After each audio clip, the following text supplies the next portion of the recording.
दोस्तों, आज की कहानी है घर की सारी जिम्मेदारी आखिर छोटी बहू की क्यों।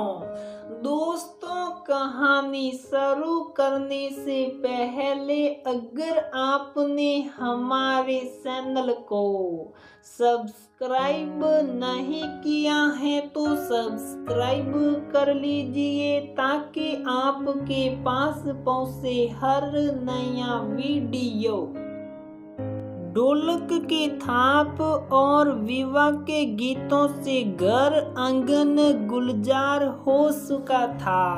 लड़कियां विवाह के गीतों पे डांस कर रही थी तो सासी मामी गीत गा रही थी।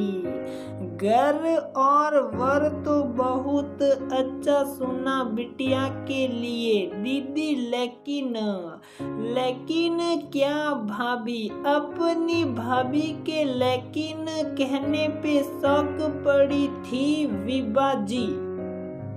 अपनी रिया घर की सबसे छोटी बहू होगी। 5 भाई बहनों के संयुक्त परिवार की छोटी बहू का मतलब समझती है ना भाभी। ऐसा कुछ नहीं है भाभी, सुलझे लोग हैं वो। विभा जी ने बात समाप्त करने के उद्देश्य से अपनी भाभी को जवाब तो दे दिया था, लेकिन शंका उनके दिल में कहीं गहरे तक बैठ गई थी। कहीं जो मेरे साथ हुआ मेरी रिया के भी साथ। नहीं नहीं, ऐसा नहीं हो सकता। मन ही मन घबरा उठी थी विभा जी। 30 साल पहले पांडे परिवार की छोटी बहू बन निभा जी ने घर प्रवेश किया था। सुखद भविष्य के सपने देख बड़े घर में बेटी की शादी कर विभा जी के माता पिता खुश थे। खुश तो विभा भी थी, लेकिन 4 भाई के परिवार में 3 जेठानियों, सास और दादी सास के बीच जल्दी ही विभा के समझ में आ गया कि बड़े घर की छोटी बहू बनना इतना आसान भी ना था। जल्दी ही जिम्मेदारियों का पिटारा विभा के सर सबने डाल दिया। हर बात में सब छोटी बहू को ही आवाज लगाते। सुबह माँ बाबूजी की चाय और पूजा की तैयारियों से लेकर रात के खाने तक सारा दिन विभा का सकड़ी बन घूमते ही निकलता। कब सुबह होती और कब रात पता ही नहीं चलता। परेशान हो जब अपने पति उद्देश्य से कहती विभा तो वो भी लाचार सिर्फ आश्वासन दे रह जाते। आखिर नौकरी भी तो नहीं थी उनके पास जो अपने साथ शहर ले जाते विभा को।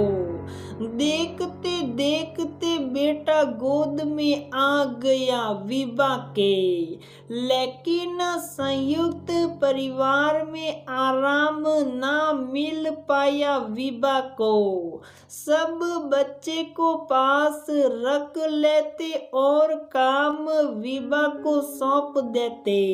सीधी विभा कभी आपत्ति भी दर्ज ना कर पाती, जिससे सबकी उम्मीद विभा से बढ़ती ही जाती। सास और दादी सास घर के कामों में हाथ तक ना लगाती और जेठानियां अपने काम भी विभा के हिच्चे कर कहती, इतने साल हमने संभाला, अब तुम्हारी बारी है।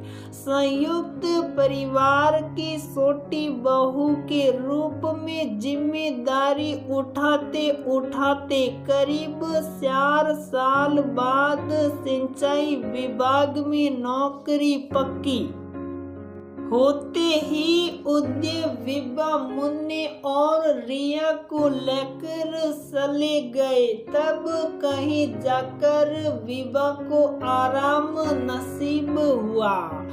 विभा कहाँ खो गई हो, कब से आवाज लगा रहा था। उदय की आवाज सुन विभा चौंक उठी। उदय, हमसे कोई गलती तो नहीं हो गई रिया के लिए घर और वर ढूंढने में? याद है ना शादी के शुरुआत के सालों में मेरी क्या हालत हुई थी? कहीं रिया भी। बस इतनी सी बात विभा, तब और अब में बहुत अंतर है। हमारी रिया पढ़ी लिखी नौकरी वाली लड़की है और उसके ससुराल में भी सभी पढ़े लिखे हैं। जरूरी नहीं कि हर संयुक्त परिवार में घर की जिम्मेदारी का बोझ छोटी बहू के सर ही डाल दिया जाए। पापा बिल्कुल सही कह रहे हैं माँ, और जरूरी नहीं जो आपके साथ हुआ वो आपकी बेटी के साथ भी हो। आपके संस्कार और परवरिश ने मुझे मेरे हक के लिए मुझे आवाज उठाना सिखाया है। रिया और उदय की बात सुन कुछ तसल्ली तो हुई विभा को, लेकिन एक माँ के दिल को सुकून उसी दिन आया जब रिया को छोटी बहू के रूप में सिर्फ जिम्मेदारी उठाते नहीं, सबका प्यार और सहयोग पाते भी देख लिया। तो दोस्तों, हमारी ये कहानी यहीं पर समाप्त होती है। अगर आपको हमारी ये कहानी पसंद आती है तो वीडियो को लाइक करें, शेयर करें और हमारे चैनल को सब्सक्राइब जरूर करें।